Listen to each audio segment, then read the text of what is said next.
Before you eat, you smell food. Imagine your nose was here and your mouth is here. You start working out, you know, like a gym. But look, you have eyebrows above your eyes. Why? Because the sweat contains the salt. If it keeps going to your eye, it will damage it. You have a joint in your elbows. Why? In order for us to give and take and to eat. So that indicates, that's why in the Quran Allah said, within yourselves there is a signs for the existence of the Creator. So we should be grateful to Him. So when the Creator chose prophets and messengers, based upon His wisdom, He gave them something that differentiated them from the rest of the people. Because some people will claim to be a prophet of God, but they are liars. You with me? Okay? They are liars. So how do you know true prophet and a false prophet? True prophets, let me ask you this question before I carry on, because I want to make sure you with me. Who knows the future in detail?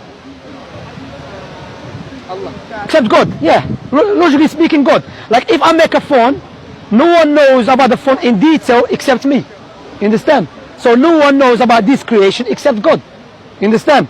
So now the prophets, they prophesy about the future.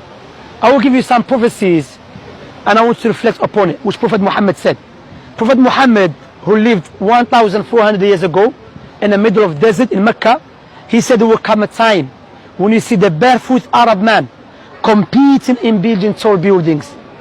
What you have to understand, when the Prophet Muhammad mentioned that, alayhi salatu wasalam, the Arabs were not known to build tall buildings. Those who were known during those days, the Persians, the Romans, the Egyptians, the Greeks. Let me ask you this question. Where is the tallest building in the world? Dubai.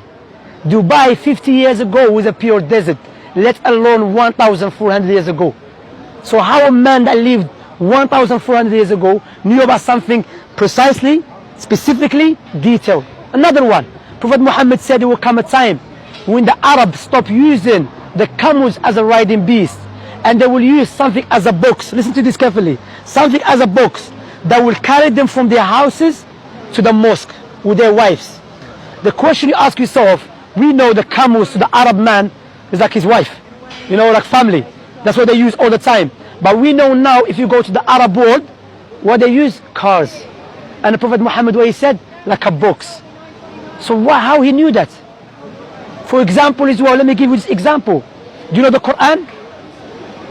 The book, the holy book of the Muslims. The holy book of the Muslims, Allah mentioned in the Quran 1,400 years ago that this book, Allah revealed it in the way will be easy for the people to memorize it.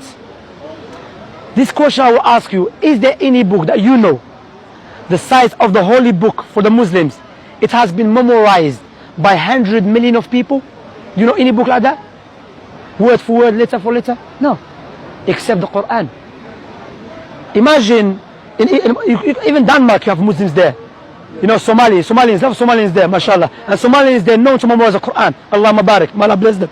So word for word, in Africa, in Europe, in America, Muslims memorize the Quran word for word, letter for letter. If Prophet Muhammad was a false prophet, how was he able to say the book that I came with will be memorized by everyone? That speech is a speech of the Creator who knows about His creation. Make sense? Okay, now let me ask you. Imagine I give you £2 million as a gift. What would you say to me at least? Thank you. £2 million is a big money. You go to Denmark, you live a nice life. Nice house, nice car, nice wife, okay? Or nice husband, okay? There's a woman here as well, okay? Now I will give you £2 million on a condition, give me your 2 eyes. Would you do that? No, go. Why? Because your eyes are more valuable than £2 million. So why don't we be grateful to the one who gave us eyes for free? See, that's what Allah said in the Quran. If you try to count Allah's blessings upon you, you will never be able to do so. If someone come with a gun try to kill us, we will do anything to save our life, because the life is so dear to us. So why we are not grateful to God? And all of us here, we should be grateful to God, correct? But the second question comes in, if you want to buy a gift for your mother, would you buy a gift that you love or your mother love? Your mother love. If you want to buy a gift for your mother, you have to ask her what she loves, correct? Likewise, if you want to be grateful, and worship the Creator, we should worship Him the way He loves, not the way we love. Why? Because the way we love is subjective. The way He loves is objective. That's what Islam is based upon. When a person, because Islam, not like Christianity, Islam came for everyone. Prophet Muhammad was the last prophet who came for everyone. There were Muslims from even the time of Prophet Muhammad, there were Muslims from the Romans and the Byzantine. The Islam means that I testify that no one worthy of worship except God alone, Allah. And Muhammad is the messenger. What you have to understand, how old are you by the way? All of you 15, 16, unless, okay. All you have to understand, this life is very short. Regardless how old you are, one day you have to leave this life.